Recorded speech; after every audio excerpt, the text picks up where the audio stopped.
get started here.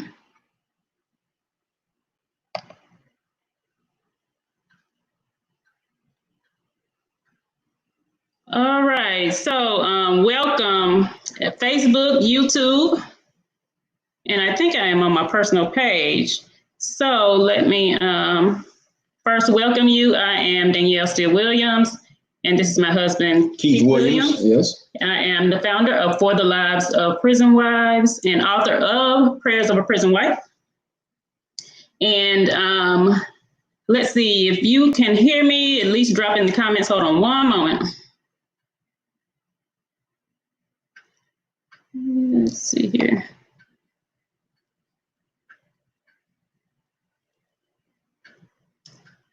I see we got a comment over here. All right, Tasha. Tasha, let me know. Can you see my screen?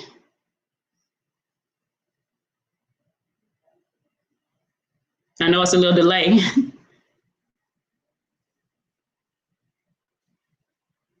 All right.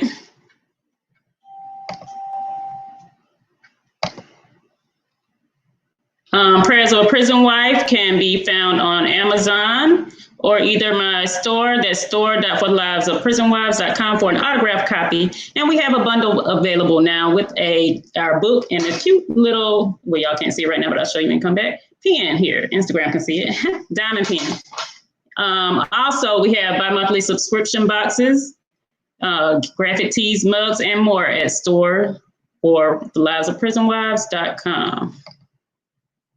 I can be found at @4lives_prisonwives for IG, FL_prisonwives Twitter, For the Lives of Prison Wives for YouTube and Facebook.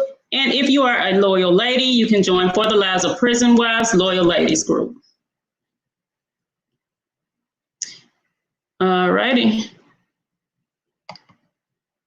All right, today we have a special show because we have joining us today two guests that were actually, I don't like to say cellmates, but that's what y'all were, right? Yeah, he's some of my bunkies. Okay, so some of his bunkies here. Some of my bunkies. All right, so we have joining us today live. And Tip, thank you for joining us. Hey, man, we're good, man. First, man, we'd like to say, man, we appreciate you all taking a time out of the evening today, man, to join us on this live stream, you know, just to be able to bring awareness to situations that transpire within prison and post-incarceration, man, are something very unique and something in its own to be able to give back to the public and also people that have family members that are incarcerated. It's good for you to hear another side from someone outside of who you normally deal with that may have been incarcerated, for the simple fact that you never know if what's going on is really going on until you hear it from another perspective. So just want to commend you guys, taking time out your day to join us. You know, man, you already know how I feel about both of you guys, man. You know, we've been through some of the worst times. You know, we used to make a butt naked taste good, butt naked with some. Hold on now. Hey, don't tell no lies now. Screw. We ain't never eat no butt. Listen, y'all kind of going in and out too. So we ain't good. Yeah. All right, so y'all kind of going in and out, just to let y'all know. Okay, thank you. All right, so today's show is from prison to the trap house. Now, we ain't talking about the traditional trap house. Today, we are talking about the halfway house. And the halfway house, if you don't know, is like the trap house. And we're talking to them about how is the halfway house like a trap house. And I chose that topic because I have a lot of loyal ladies or people that have loved ones incarcerated, not just those with significant others, but you have parents with children incarcerated, just family members, period. And they often want to know what it's like to transition from prison to the halfway house. And oftentimes when we're looking forward to transition and we're excited about our loved one coming home, and it's like, oh, it's just one more step, halfway house. Yes, that's going to be easy. And what we learn is it's not an easy process. So I thought it would be important to just share what this process is like. All right. So first, Live again. Thank you for joining us. Screw, y'all going in and out, Screw. You going in? You can't hear me? I can hear you. Can you hear us live? I can hear you, but you're going in and out. Okay. It might be a few technical difficulties. Could be the Wi-Fi, anything of that nature. Okay. You can hear me? Y'all can hear me? Because I was going to switch to the laptop, but I got all bars right now, so I don't know why. Okay, we can hear you clear. So that's all that matters, that we can hear him clear. All right. So the question live. First of all, everybody knows if they've been watching, Keith has served 14 and a half years. How many years did you serve live? Maybe you can't hear us. Tip, how many years did you serve? I served 13 years and 1 day. All right, so Tip served 13 years and 1 day. Let me ask you now, were you at one prison? About how many prisons were you at during that time?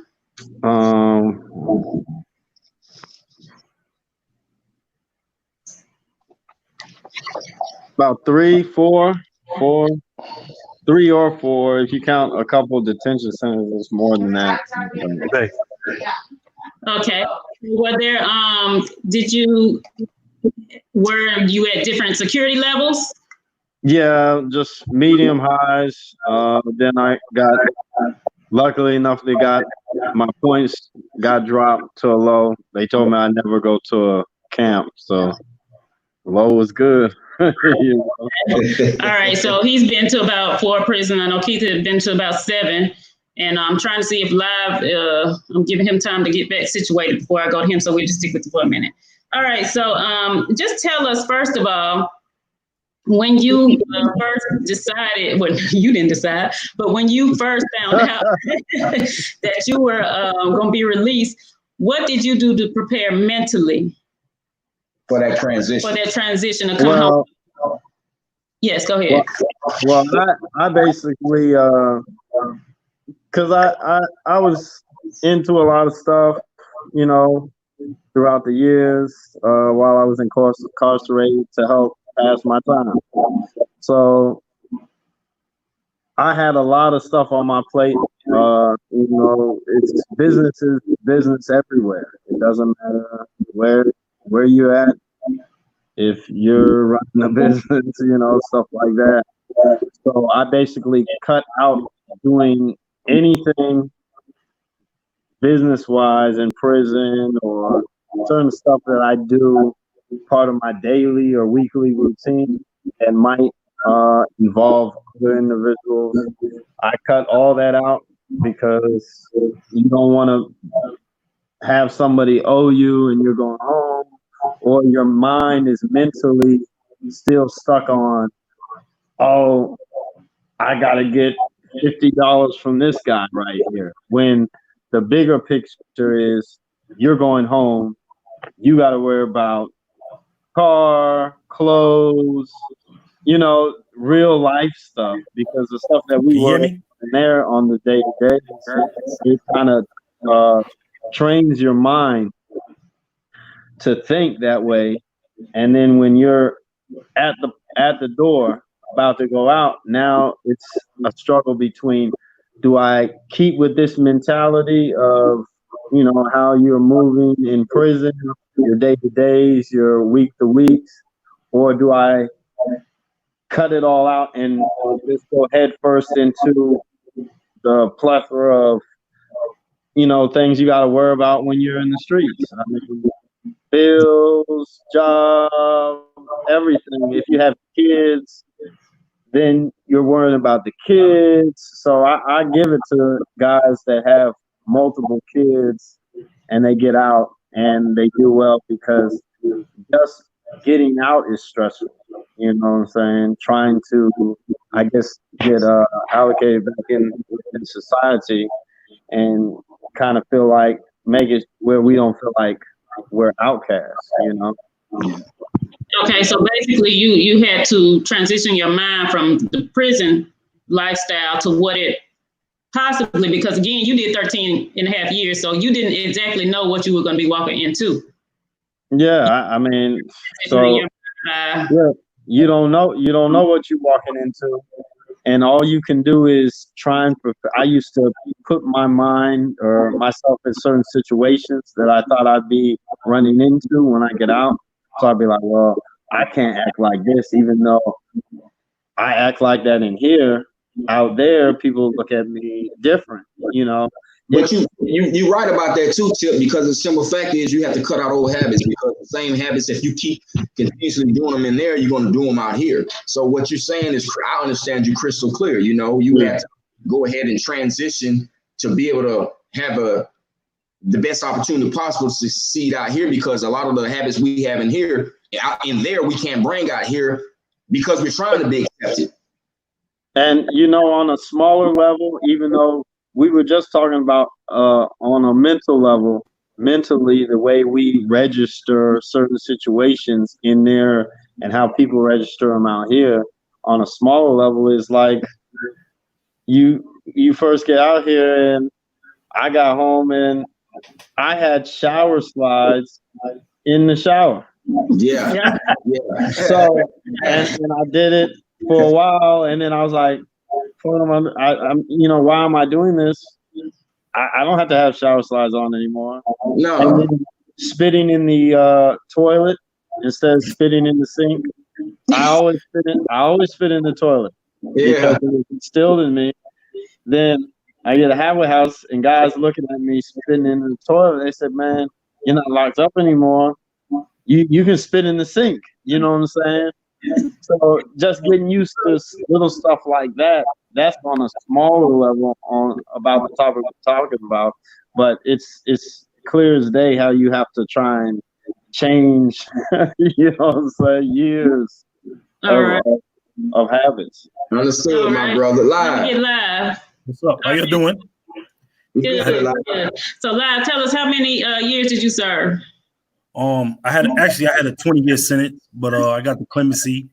And I only ended up doing 13. Obama gave it to me on his last day of office. Praise Obama. All right, I can't do it when you saw your name on the list, because I've told, you know, the viewers before that we applied for clemency, and I know the feeling of just waiting for that list to come out. How did you feel when you saw that you had been approved for clemency? I wasn't even looking on the list, honestly. I was just leaving it up to the Lord, praying every night. And I had another friend there. He was waiting on it too. And he was looking on the list every day.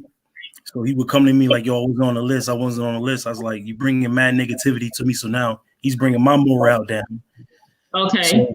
So when he did that, he had me go look on the list. I didn't see my name. Now my positivity went somewhere else.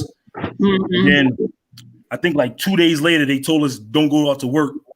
And they came up with a scheme trying to make it seem like we was in trouble. And I tell them, I'm not worrying about nothing. No, I'm not in trouble.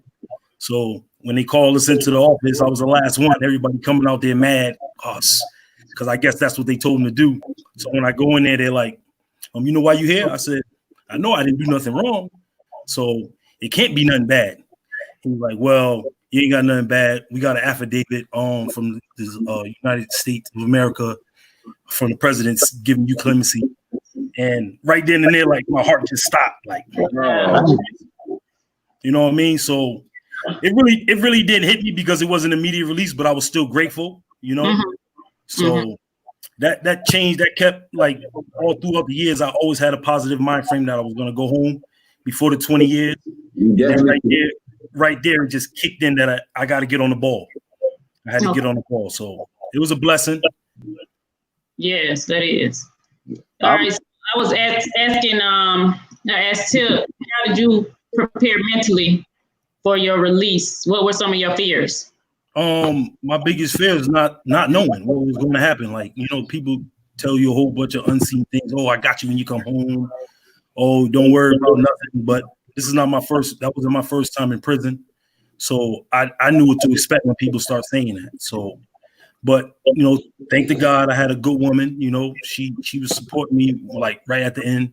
You know, I met her like maybe like 6 months before I came home. We was friends since high school, and she kind of made the transition easy for me. Okay. Not all the way easy, but she made it easy. She was a big support, you know. So she just helped me like get my foot like dug in the concrete so I can have something to stand on when I came home.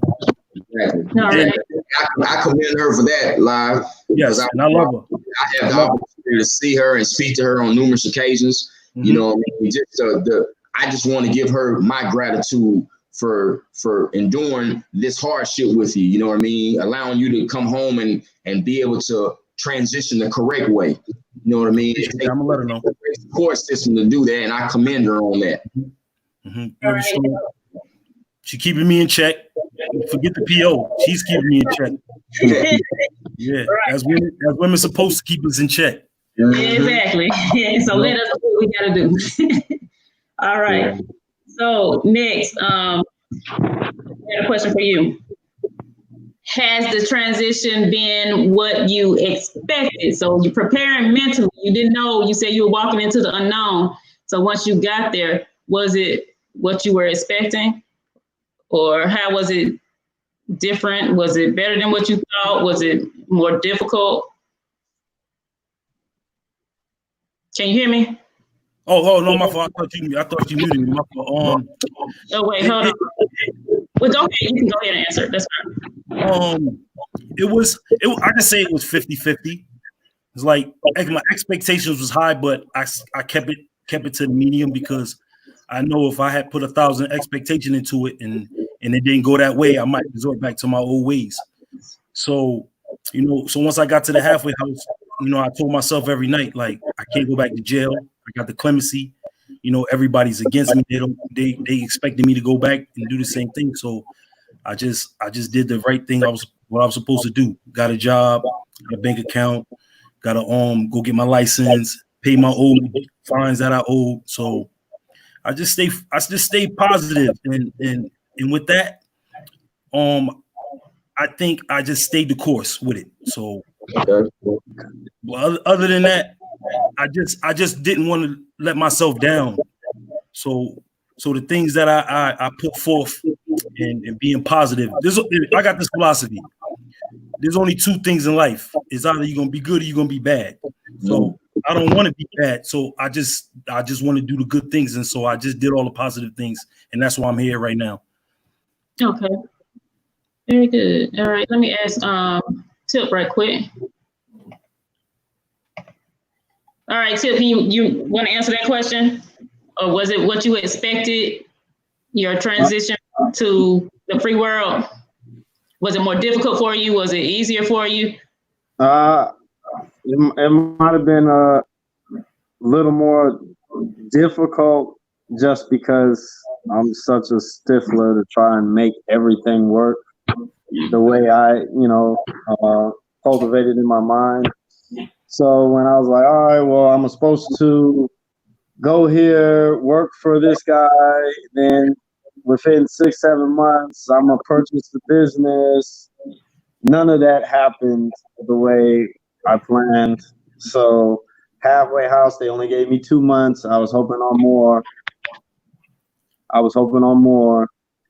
They only gave me 2 months. So that was down.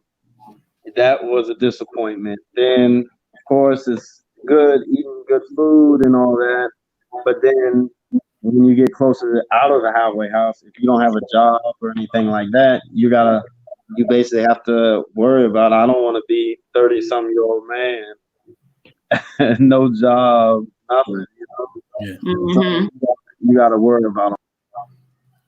Okay. But like I was told by a lot of my friends that had went out before me, they all said, just take your time. Said, what life throws in your path, just grab it and run. And they said, don't be in a rush.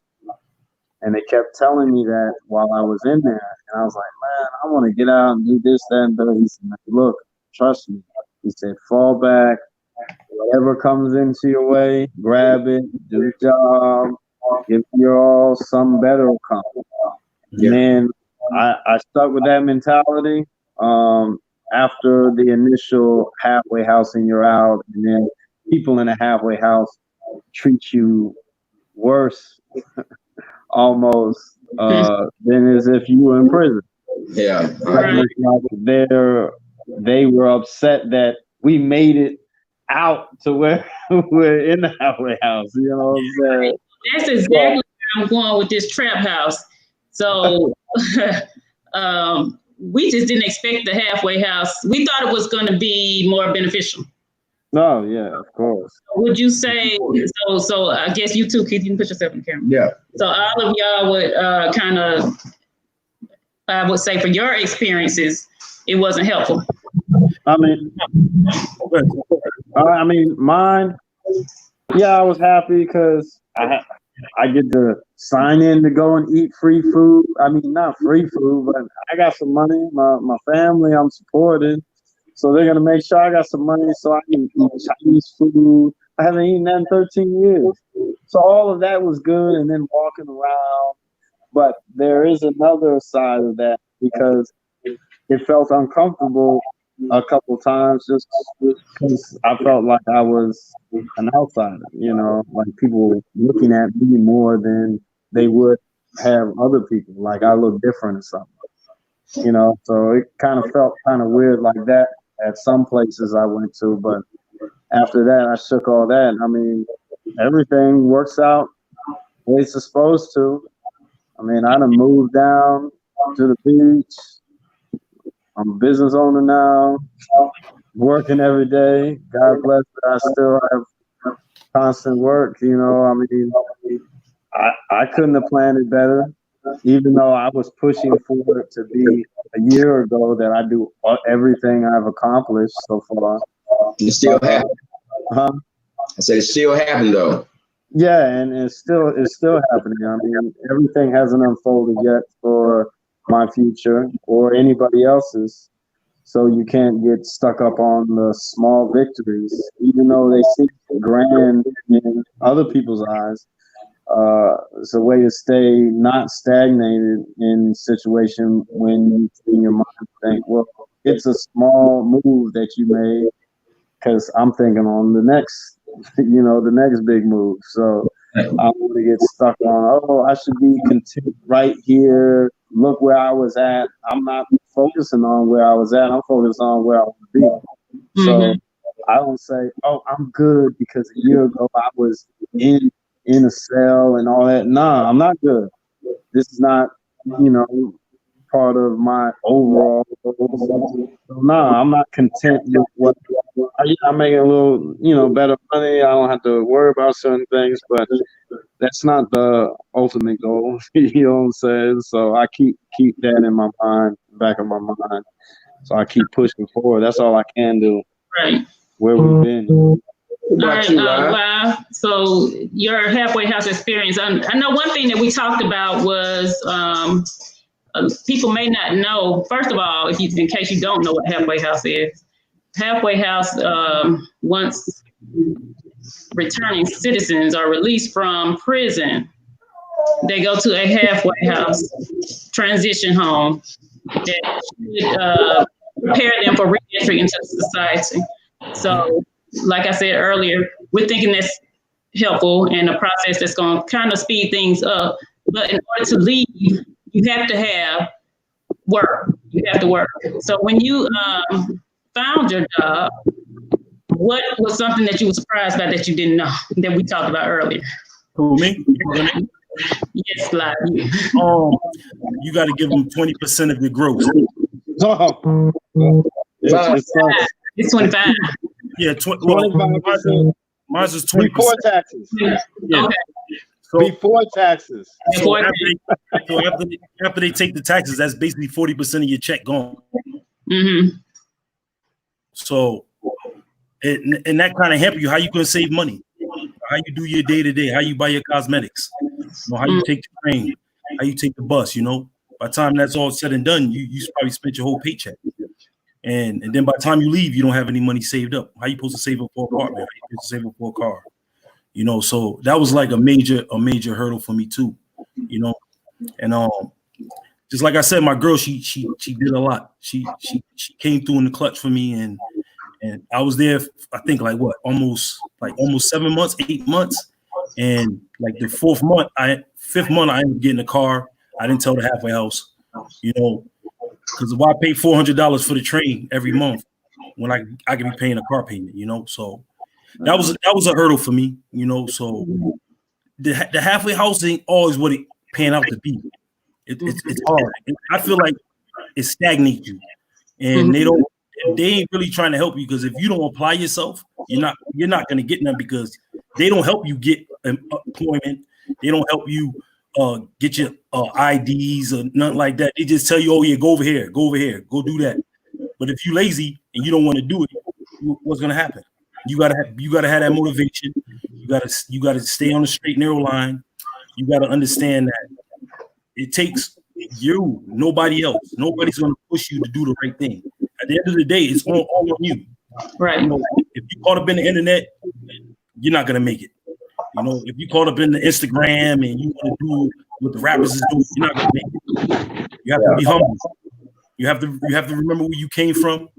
You have to think about others, and whatever you do reflects on your family, and that's how I look at it. Yeah, and then I understand both of you all's perspectives. I'm just, I'm gonna get a little bit more into it. I think the halfway house was some bullshit.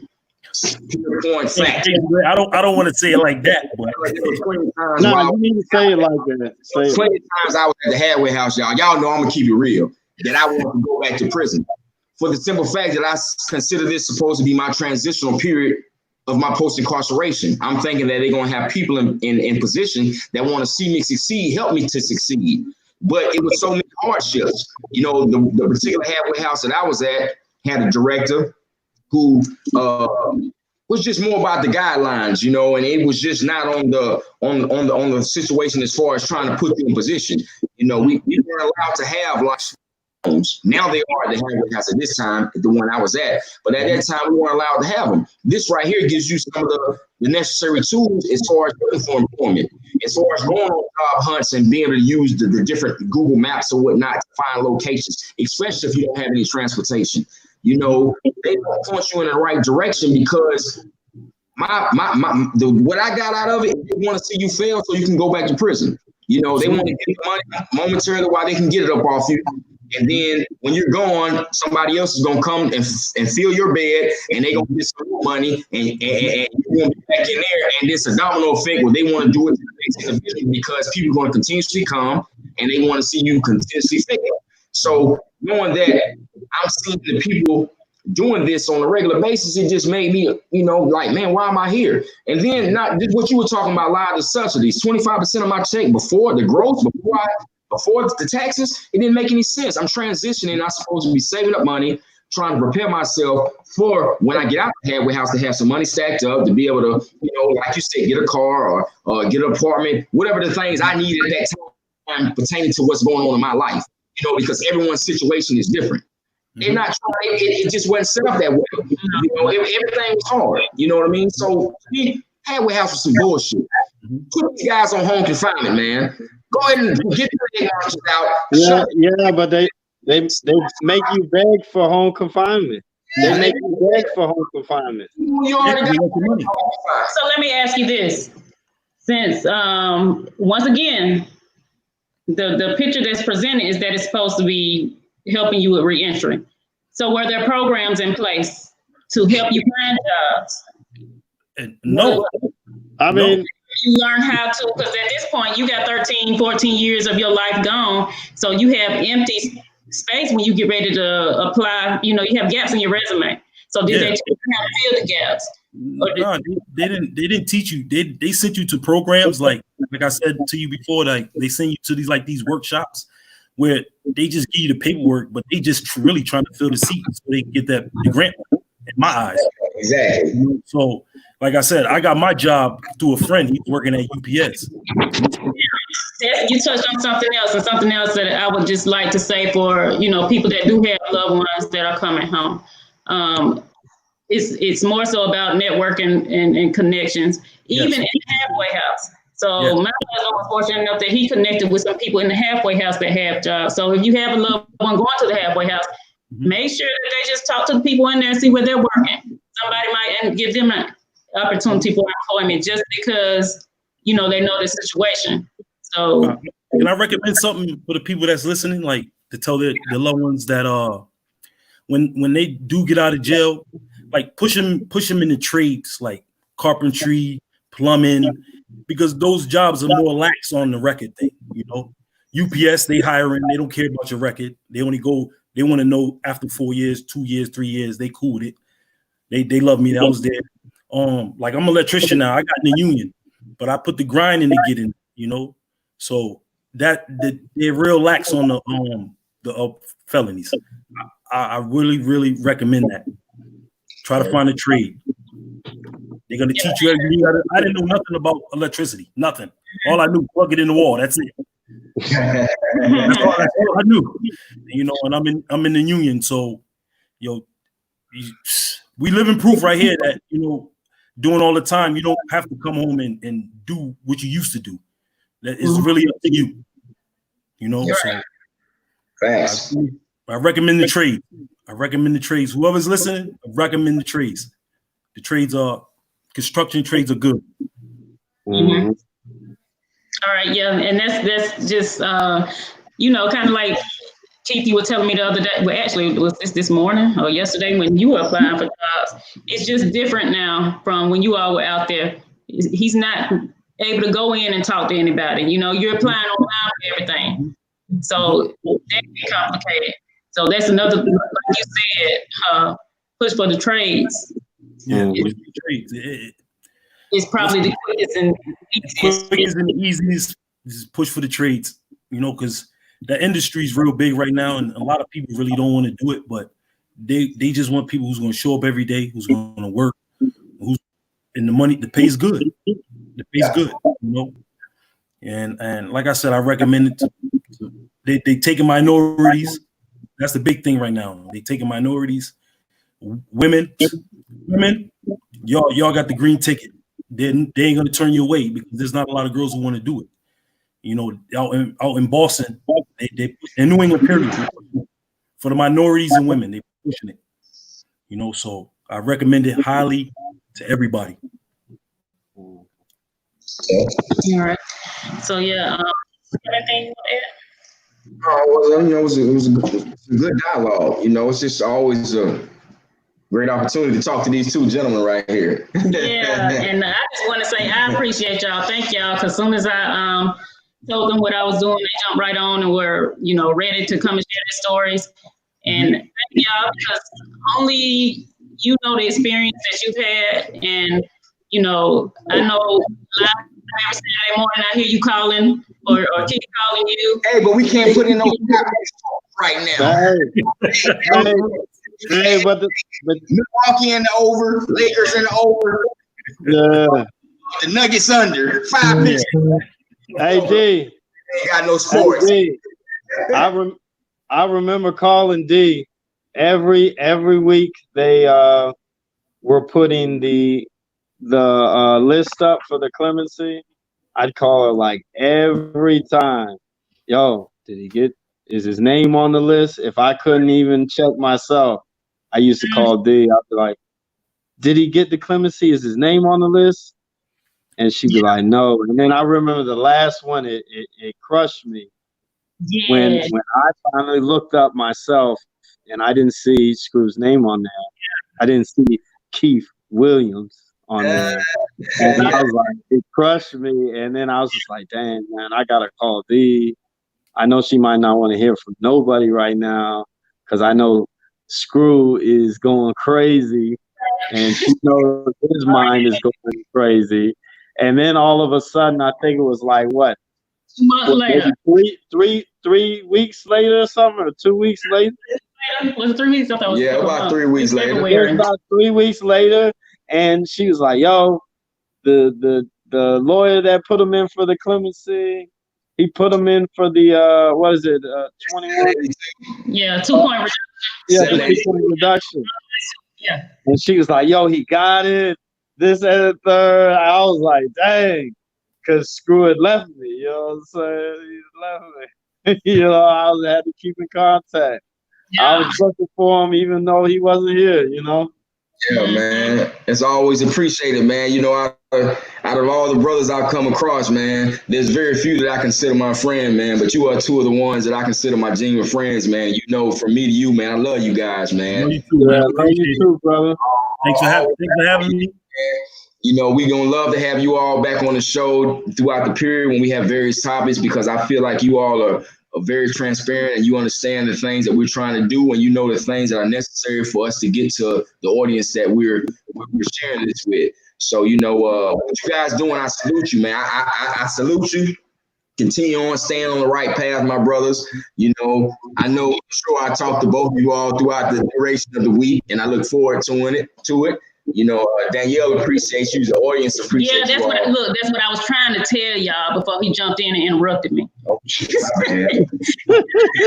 All right. I appreciate y'all. I hear y'all's conversation. And you see how loud he is. So it's not like I'm listening, but I can't help but hear it. So yeah, when he has his down moments,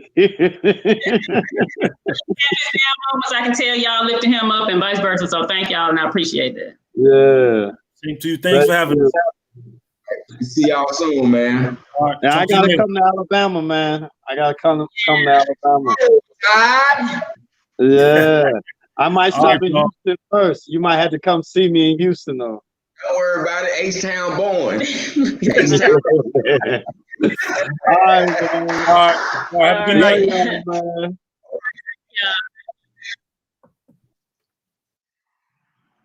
All right, and thank you for joining. I don't see any questions, but thank y'all for joining again.